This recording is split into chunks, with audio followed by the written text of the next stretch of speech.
This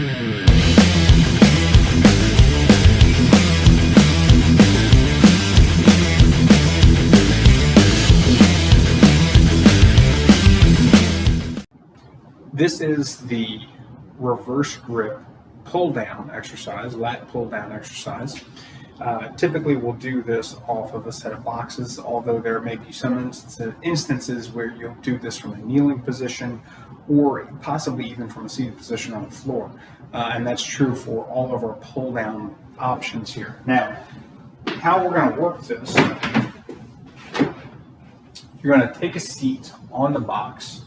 Well, actually, you're going to get your grip on the handle here first, and what you're looking for, at least to start with, is a grip that is fairly close to the center here, palms facing you. Sit down to the box, let the arms stretch out, and you're going to use your knees to clamp down on the box here. From this position, you're going to allow the weight to kind of stretch your arms up towards the ceiling. You're going to take a big, deep breath in, and then you're going to exhale and draw your elbows down and back behind you, crunching through your midsection, so you're compressing your abdomen, driving your rib cage down towards your hips. Breathe in as you come back up.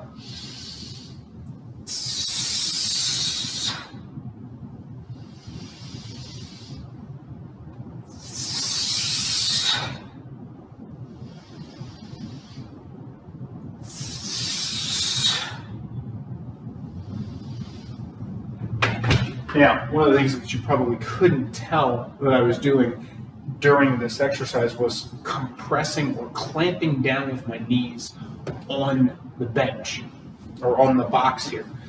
The reason for that, what we're trying to do is generate tension, and we're doing this exercise with an eye towards eventually moving towards a pull-up, right?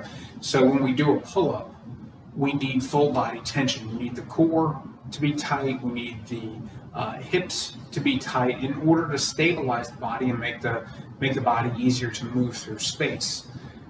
The analogy that I give is we used to have a 100-pound sandbag here in the gym. We also have a 100-pound kettlebell that sits behind me. I would rather lift that 100-pound kettlebell every day of the week as opposed to that 100-pound sandbag. The reason being is that 100-pound sandbag kind of slopped around, moved around, the load wasn't stable, whereas the kettlebell is very stable. It'll stay where you kind of put it, so to speak. The sandbag flopped around. How this applies to our pull down, when we brace through the midsection, when we clamp down with the knees on our box here, that helps us train to be more like the kettlebell than the sandbag when we are performing our pull-up later on down the line. Hanging from a pull-up bar, or whether it's one of these guys up here, you can't actually see it in the video, or from pull-up bar at the top of the squat rack, you want to be able to generate tension here and here to make your body more stable and make the pull-up a whole lot easier to manage. So we're doing this exercise with an eye towards that later on. As far as the hand position goes, again, we start in tight, just because that's one of the best ways to get maximum tension on the lats. If you're going to do an exercise like this, part of what we're looking for is hypertrophy, so we want tension on those muscles. Having said that, not everybody is going to be able to handle that position. If the elbows or the wrists or maybe even the shoulders start to bark a little bit, rather than being in here, we're just going to slowly work those hands out.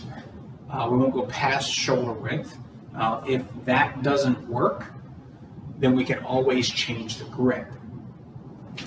So that is your reverse grip, reverse meaning palms facing you, lat pull down.